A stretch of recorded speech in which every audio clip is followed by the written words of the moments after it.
To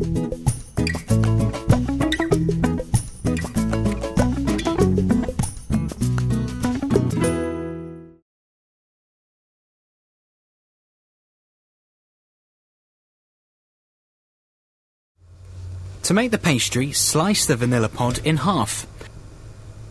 Then scrape out all of the seeds and discard the pod.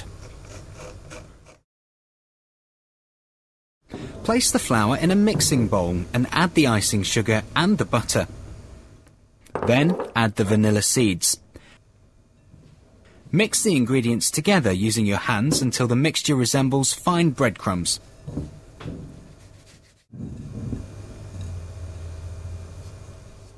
Now make a well in the centre of the mixture and then crack one whole egg into it.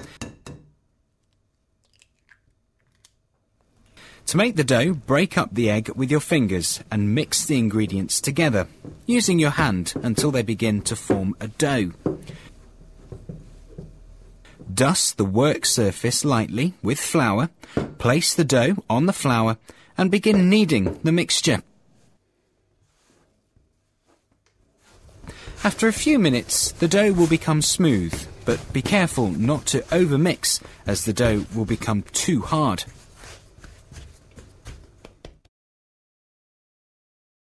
Now wrap the dough in cling film.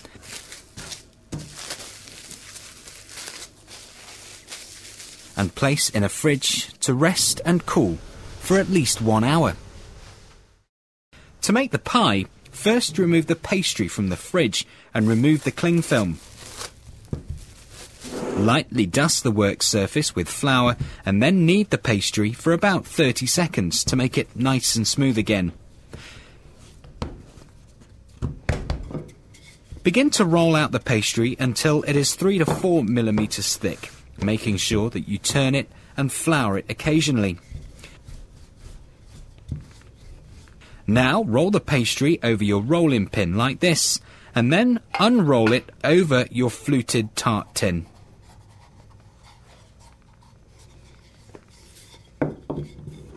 Make sure you press the pastry into the corners of the tin using your fingers. Roll the rolling pin over the top of the tin to cut away the excess pastry. Place the tart in the fridge for about an hour before we cook the pastry. Remove the tart from the fridge after an hour and cut a sheet of greaseproof paper larger than the tart tin. Then fold the paper into a triangle and then again into a smaller triangle.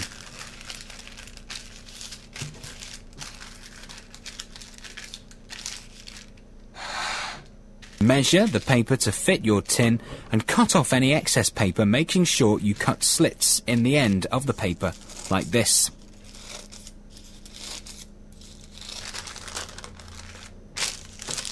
Now add the baking beans and cook the pastry in a preheated oven at 180 degrees Celsius, 350 degrees Fahrenheit or gas mark 4 for 15 to 20 minutes. After 15 to 20 minutes, remove from the oven. Remove the greaseproof paper and beans, then put the pastry back in the oven for 5 more minutes. After 5 minutes, remove the pastry. It should now be dry and firm to touch. To make the frangipan, place the icing sugar and butter in a large mixing bowl and cream them together using a silicone spatula. Now crack 1 egg into a small bowl and beat it with a fork. Split the egg into 2 equal halves, putting 1 half into a jug and discarding the other half.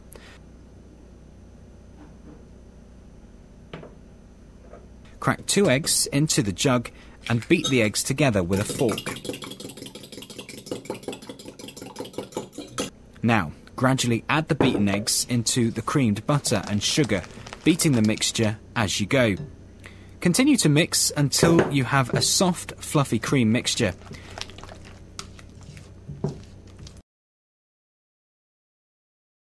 Now, add the almonds and flour and mix them together.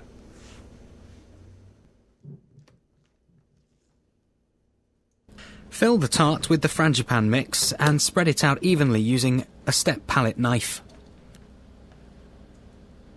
Top the frangipan with the pear halves like this and place the tart in a preheated oven at 200 degrees Celsius, 400 degrees Fahrenheit or gas mark 6 for 20 minutes to cook. After 20 minutes, check the tart is ready by seeing whether it springs back like this. If it is ready, leave the tart to cool. Pour the water into a medium saucepan and add the apricot jam and sugar. Turn the heat to medium and bring to the boil, stirring occasionally. Boil the mixture for 2 minutes until all the jam has dissolved and you have a syrup consistency. Strain the glaze through a sieve and then brush the tart with the glaze using a pastry brush after you remove it from the tin. Finally, garnish each serving with some of the toasted almonds and enjoy.